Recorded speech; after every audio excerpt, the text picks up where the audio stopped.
Oxygen एक slow poison है। हाँ, आपने सही सुना, वही ऑक्सीजन जो हम अपने बॉडी के अंदर डेली लेते हैं वो एक स्लो पॉइजन है हमारे बॉडी के लिए।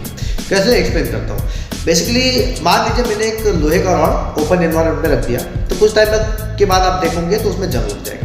तो ये क्यों हुआ? ये हुआ हमारे एनवायरनमेंट में प्रेजेंट ऑक्सीजन की वजह से। जो ऑक्सीजन है उसने रॉड के साथ में रिएक्ट किया, जिसे हम ऑक्सीडेशन बोलते हैं। तो इस वजह से लोहे में जंग लग गया। बेसिकली वो डिस्ट्रॉय होने के लिए रेडी हो गया, मतलब वो डिस्ट्रॉय करना शुरू कर दिया उसका ऑक्सीजन ने। तो क्या ये सेम चीज़ ऑक्सीजन हमारे बॉडी के अंदर जाने के बाद भी करती है? तो इसका जवाब है हाँ। ये जब हमारे बॉडी के अंदर जाती है तो हमें भी डिस्ट्रॉय करना शुरू कर देती है।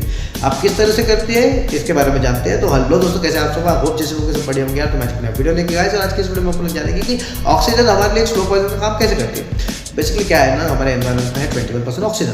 तो ये हमारे एनवायरनमेंट में फ्रीली अवेलेबल है। और हमारे एनवायरनमेंट में एक और चीज़ फ्रीली अवेलेबल है जो हम लोगों ने ही स्प्रेड किया है, जिसको हम कहते हैं पॉल्यूशन। तो पॉल्यूशन की वजह से जो ऑक्सीजन है उसका जो एटम है, तो ऑक्सीजन का एटम जो है वो अनस्टेबल हो जाता है। अनस्टेबल मीन्स क्या हो जाता है? उसके अंदर जो इलेक्ट्रॉन्स होते हैं उनकी जो काउंटिंग है वो कम हो जाती है। तो वो जो पोल्यूटेड पार्ट बोलेंगे या फिर एक अनस्टेबल ऑक्सीजन का जो एटम है उसको एक इलेक्ट्रॉन कहीं ना कहीं से चाहिए ही चाहिए। ठीक है, वो किसी भी चीज़ के साथ जुड़ेगा, वहाँ से इलेक्ट्रॉन चुराएगा।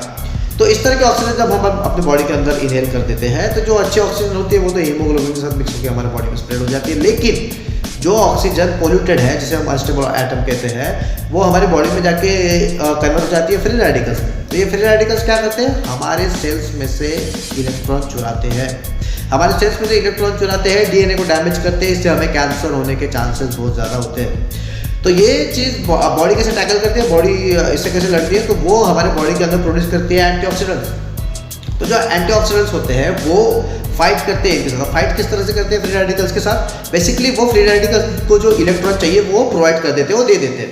तो इस वजह से क्या हो जाता है? वो जो फ्री रेडिकल है वो एक तरह से न्यूट्रल हो जाता है, एक नॉर्मल ऑक्सीजन का एटम में कन्वर्ट हो जाता है। वो फिर वो हमारे बॉडी को किसी तरह से हार्म नहीं करता, क्योंकि उसको एक इलेक्ट्रॉन मिल गया है। तो इतना इंपॉर्टेंट पार्ट है हमारे बॉडी के अंदर एंटीऑक्सीडेंट्स का। ठीक है, तो इसलिए हम जब भी कोई डाइट लेते हैं तो हमको एंटीऑक्सीडेंट की मात्रा हमारे बॉडी के अंदर कंटिन्यू लेते रहना चाहिए। क्यों? क्योंकि हमारी बॉडी जो है एक एज के बाद में एंटीऑक्सीडेंट्स प्रोड्यूस करना कम कर देती है। तो इस वजह से क्या होता है, हमारे बॉडी के अंदर फ्री रेडिकल्स बहुत ज़्यादा जमा हो जाएंगे। और ऑब्वियस बात है, जितना ज़्यादा फ्री रेडिकल्स होगा उतने ज़्यादा हमारे ऑर्गन को डैमेज करती रहेगी वो। उसके साथ साथ हमें कोलेस्ट्रॉल भी बढ़ जाएगा। उसके साथ में हमारी स्किन में झुर्रियाँ आ जाएंगी, बाल झड़ने लग जाएंगी, बेसिकली नज़रें कमज़ोर हो जाएंगी, बुढ़ापा आना शुरू हो जाएगा। तो इससे प्रिवेंट करने के लिए खुद को हमें एंटीऑक्सीडेंट हमारी बॉडी के अंदर इंटेक करते रहना चाहिए। तो एंटीऑक्सीडेंट्स के लिए सबसे बेस्ट फूड अगर मैं बताऊं तो वो है आंवला। उसके अंदर स्पिनिच है, उसके अंदर ब्रोकली है। आप गूगल सर्च कर सकते हो, आपको दुनिया भर की बहुत सारी चीज़ें मिल जाएगी जिनमें एंटीऑक्सीडेंट्स बहुत ज़्यादा मात्रा में, जैसे ब्लूबेरीज वगैरह हो गया। तो इनको हमको रेगुलरली कंज्यूम करते रहना चाहिए और हमारे बॉडी के अंदर एंटीऑक्सीडेंट्स को जो है बढ़ाते रहना चाहिए। इससे क्या हो जाएगा, कल को कोई इंसान अगर 60 साल का है तो वो 40 साल का भी लग सकता है।